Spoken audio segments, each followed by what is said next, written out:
Vous êtes sur Radio Sans-Chaîne, la radio qui donne la parole à celles et ceux qui ne l'ont pas. Chères auditrices, chers auditeurs, Jean-Luc Ardit à la technique et moi-même au micro. Dans cette tisane philo Vincianisme 66, nous vous remercions pour votre confiance. Préparez-vous pour une aventure de pensée où les aiguilles tournent à l'envers, où les secondes s'étirent comme du miel chaud, où chaque phrase sera un saut périlleux dans les dimensions du temps. Peut-être que l'instant est élastique, que nous allons découvrir une petite physique poétique. Nous allons renverser le sablier, c'est une invitation à douter. Il est un mot que l'on prononce tous les jours sans trembler, sans soupçonner qu'il est peut-être le plus insolent de notre vocabulaire, le temps. On le mesure, on le vend, on le perd, on le gagne. Rarement on le pense. Il est là, omniprésent, tapis derrière chaque tic-tac, chaque deadline, chaque anniversaire oublié, et pourtant, que savons-nous vraiment de lui ? Imaginons un fil d'attente à la poste, les minutes y tombent comme du plomb fondu. Maintenant, visualisons plutôt un dîner avec des amis chers, les heures s'envolent comme des plumes dans le vent. Et si ces deux expériences n'obéissent pas à la même horloge ? Et si le temps n'était pas un, mais une multitude de sensations, de rythmes, de mélodies ? Cette question insidieuse, joyeuse, presque impertinente sera le fil d'or de notre réflexion d'aujourd'hui. Il ne s'agit pas ici de réconcilier Einstein avec Bouddha ou de faire danser Bergson avec Rovelli, quoique, mais bien de faire vaciller les certitudes, de faire grincer les engrenages mentaux, d'écouter ce que les philosophies et les sciences, l'Orient et l'Occident, la poésie et la physique peuvent nous dire de ce fluide étrange que l'on nomme le temps. Nous allons suivre notre odyssée temporelle enjouée, profonde, éclatée, où le verbe se fait clepsydre et la pensée une horloge molle à la Dali. Nous laissons Bachelard nous souffler à l'oreille cette idée vertigineuse, le temps n'est pas un fleuve, mais un feu d'artifice d'instant. Gaston Bachelard n'était pas seulement philosophe, il était poète des concepts, alchimiste des idées. Avec lui, le temps cesse d'être un fleuve paisible pour devenir une série de brisures étincelantes, une pluie d'instants irréconciliables. Pour Bachelard, la durée n'est pas quelque chose que l'on ajoute, mais quelque chose que l'on recommence. Contrairement à une vision linéaire et continue du temps, cette liane tendue que l'on croit pouvoir suivre les yeux fermés, il nous propose une temporalité discontinue où chaque moment peut jaillir comme une étincelle de conscience, brûlante d'intensité. Le temps bachelardien n'avance pas, il éclate. C'est ici que l'instant devient roi, non pas un fragment parmi d'autres, mais un surgissement absolu de la présence. Le feu, la rêverie, la surprise, tout ce qui rompt le flux banal du quotidien devient chez lui une porte vers le réel poétique. Le temps chez Bachelard se vit comme un haïku, bref, intense, inoubliable. L'instant est donc cette solitude sans passé ni avenir qui nous oblige à le vivre comme un vertige. Vertige, oui, mais aussi liberté, car dans l'instant bachelardien, on ne subit plus l'écoulement des heures, on choisit de s'ouvrir à l'événement de l'être. Le temps devient alors expérience et non simple mesure. Il est le théâtre miniature où nos émotions prennent feu, où le moi renaît dans l'éclair de l'imprévu. Henri Bergson est plutôt un horloger mystique, lui.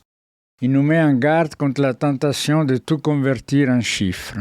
Car enfin, dit-il, qu'avons-nous gagné à prétendre que 2 secondes valent objectivement le même poids, qu'elles se mesurent comme des grains de riz ? Nous avons perdu le goût du vrai temps. Le temps pour Bergson est durée pure, qualitative, intérieure. Ce n'est pas un espace que l'on remplit, mais une vibration que l'on ressent. Pensons à l'attente anxieuse d'un message ou à l'extase d'un baiser volé. Chaque minute y est incommensurable, chaque seconde élastique. La durée vécue ne se mesure pas, elle se ressent. À rebours des montres et des calendriers, Bergson nous invite à prêter l'oreille à notre propre vie intérieure, là où le souvenir flamboie, où le présent s'étire, où l'avenir palpite. C'est une pensée qui nous invite à ralentir, à ne plus courir après le temps, mais à le vivre de l'intérieur, comme un chant et non une suite de notes. Sa philosophie est un hymne au mouvement créateur, car vivre, c'est inventer du temps, à chaque instant. Ce que la science isole, la conscience relie. Ce que la physique compartimente, la vie intérieure tisse. Bergson, en ce sens, fait déjà vibrer un thème que Rovelli radicalisera bien plus tard. Et si le temps tel que nous le concevons n'était qu'un trompe-l'œil, nous allons poursuivre par un détour mélodique avec Jankélévitch qui nous susurre que le vrai temps ne fait pas tic-tac mais murmure, hésite, s'évanouit presque. Et voilà qu'on va juste faire un peu de temps, un joli temps qui s'est passé avec cette musique. Alors, on continue. Vladimir Jankélévitch nous prend par la main pour écouter ce que le silence du temps contient d'émotions d'insaisissables, d'existentielles. Le temps, disait Jankélévitch, ce n'est pas tant ce qui passe que ce qui s'évanouit à mesure qu'il passe. À quoi bon le définir comme un objet fixe, une donnée chronométrable, un axe rigide, si son essence est précisément de ne pas se laisser attraper? Le temps n'est pas, il advient. On entre ici dans le domaine du presque rien, ce fameux presque rien qui fait toute la différence. Le souffle d'un souvenir qui revient, la fin d'un morceau de musique qui résonne encore dans la mémoire, ce je ne sais quoi qui rend un moment inoubliable. C'est là que le philosophe mélomane installe sa pensée, au bord du silence, dans la pulsation sensible du temps vécu. Le temps s'écoule, mais en s'écoulant, il efface son propre écoulement. Pour Jankélévitch, la musique est l'image parfaite du temps. Elle n'est ni chose, ni matière, ni objet. Elle n'existe que par son déroulement et se consume dans l'instant même où elle se donne. Une note isolée ne fait rien. Ce qui compte, c'est la tension entre les notes, l'inquiétude de ce qui vient et la mélancolie de ce qui s'efface. Ainsi, penser le temps avec lui, c'est le vivre comme une émotion fragile, une danse suspendue entre être et ne plus être. C'est aussi reconnaître qu'il existe des nuances temporelles que la science ne peut traduire. Jankélévitch est un poète de l'indécidable. Et puis, il y a ce mot qu'il chérit, l'irréversible. Le temps, une fois vécu, ne se rembobine pas de bouton repeat, pas de marche arrière. Mais au lieu d'en faire un drame, il en fait une ode à l'intensité. Puisque tout est fugace, vivons avec panache, soyons attentifs à l'instant qui se désagrège. Le maintenant devient aussitôt le n'importe quand. Ce n'importe quand, c'est justement ce qui donne au présent sa saveur unique. Le présent jankélévitchien est une épiphanie qui s'efface, un sentiment qui n'a pas besoin de durer pour bouleverser. Après la fugue émotionnelle de Jankélévitch, nous allons ouvrir maintenant une autre porte du labyrinthe temporel, celle qui mène aux étoiles, aux équations, à la matière elle-même. La science contemporaine n'a pas seulement complexifié notre rapport du temps, elle l'a ébréché, retourné, déconstruit, au point de se demander si le temps existe encore. Et si le temps s'était trompé de porte? Carlo Rovelli nous dit « Ce que nous appelons le temps est une approximation, une illusion utile, mais pas une réalité fondamentale. » Il fallait bien que ça arrive, la science que nous pensions allier des horloges vient nous souffler à l'oreille que tout cela pourrait n'être qu'un mirage. Avec Carlo Rovelli, la temporalité s'effondre comme un château de cartes relativiste. Le physicien italien, lumineux comme un moine zen dans un laboratoire, affirme que le temps n'existe pas tel que nous le concevons. Il n'y a ni présent global, ni passé universel, ni futur déjà là. Dans sa mécanique quantique des boucles, le monde n'est plus régi par une ligne temporelle unique, mais par un réseau de relations entre événements. Et dans ce réseau, le temps ne fait pas partie des briques fondamentales. Il émerge, à la manière de la température ou de la pression, un phénomène macroscopique apparent né de l'organisation du désordre. La flèche du temps, une simple conséquence de l'augmentation de l'entropie, cet éternel glissement vers le désordre, mais rien qui nous garantisse que demain suivra toujours aujourd'hui. Et là surgit Étienne Klein, philosophe de la science, fin limier des paradoxes temporels. Il nous invite à ne pas confondre le temps physique, décrit par les lois, et le temps vécu, ressenti dans la conscience. Car si le temps physique semble vaciller sous la lumière des théories, le temps vécu résiste sans pause, sans prime. Selon lui, dire que le temps n'existe pas est une provocation salutaire, mais il faut bien un temps pour la comprendre. Étienne Klein nous dit « Il nous faut du temps pour comprendre que le temps n'existe peut-être pas. » Curieuse expérience. Entre Rovelli qui dit « Sous le temps dans la gravité quantique » et Klein qui réhabilite la conscience du temps comme expérience fondamentale, se dessine un clivage fécond. Peut-on réduire l'univers à ce que l'on mesure? Ou faut-il prendre au sérieux ce qu'on le ressent? Cette tension entre objectivité froide et subjectivité brûlante, c'est exactement ce que nos penseurs précédents, Bachelard, Bergson, Jankélévitch, présentaient sous des formes différentes. Le temps est aussi un pli de l'âme, pas seulement une variable d'équation. Le moment est venu de faire halte dans les jardins du Zen, au bord du Tao et dans les cycles du bouddhisme. Là-bas, le temps ne file pas. Il respire, il médite, il se tait, pour un détour d'éternité sans montre. Nous nous retrouvons là où la pensée cesse de vouloir saisir le temps pour enfin s'y abandonner. Après les spirales savantes de la science, nous allons maintenant marcher pieds nus sur les sentiers du temps oriental, là où chaque souffle compte, là où la sagesse n'accumule pas, elle déleste. On peut dire, en quelque sorte, que le lotus pousse dans l'éphémère. Dans les traditions orientales, le temps n'est pas un ennemi qu'il faut dompter ni un tunnel qu'il faut traverser. Il est une harmonie, un rythme, une respiration cosmique. Contrairement à l'Occident qui veut souvent maîtriser le temps, l'Orient l'écoute. Dans le bouddhisme, l'idée clé est celle d'impermanence, anicca. Tout naît, tout meurt, tout change. Le temps, dans cette vision, n'est pas une ligne, mais un écoulement cyclique. Il n'est pas flèche, il est flot vivant.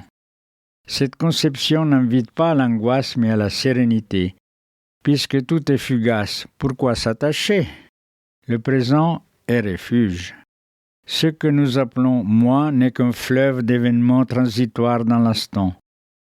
Dans le zen japonais, le présent est tout ce qui compte, ici et maintenant. Pas de nostalgie du passé, pas d'obsession du futur, le zazen, cette posture silencieuse, est une manière d'habiter le présent sans projet, comme si chaque seconde contenait la totalité du cosmos. Une tasse de thé devient l'éternité qui s'évapore. Le taoïsme, lui, propose un modèle encore plus fluide, le Tao, principe invisible du monde, qui coule comme un ruisseau. Le vous-veille ou non-agir n'est pas une passivité, mais une action sans effort, en accord avec le rythme naturel des choses. Le temps y est spirale, danse, souffle de bambou dans le vent. Ce qui frappe, c'est que dans ces philosophies, le temps ne pousse pas vers un but. Il accompagne, il déploie, il ne presse pas. Il enseigne à attendre sans vouloir hâter. Une sagesse qui résonne étrangement bien avec Jankélévitch ou même Bachelard. Dans l'instant, l'infini peut surgir. Et dans ce silence oriental, une révolution douce s'opère, et si le temps ne se gagnait pas mais se recevait. Nous allons vers le terme de notre émission et nous allons essayer de rassembler tous ces éclats poétiques, scientifiques, métaphysiques, pour imaginer une manière nouvelle de penser le temps. Non plus comme une ligne ou un cercle, mais comme une texture sensible à habiter. Peut-être qu'il faut en finir avec le temps linéaire où nous pourrions tisser les fils d'or de ce voyage hors des horloges.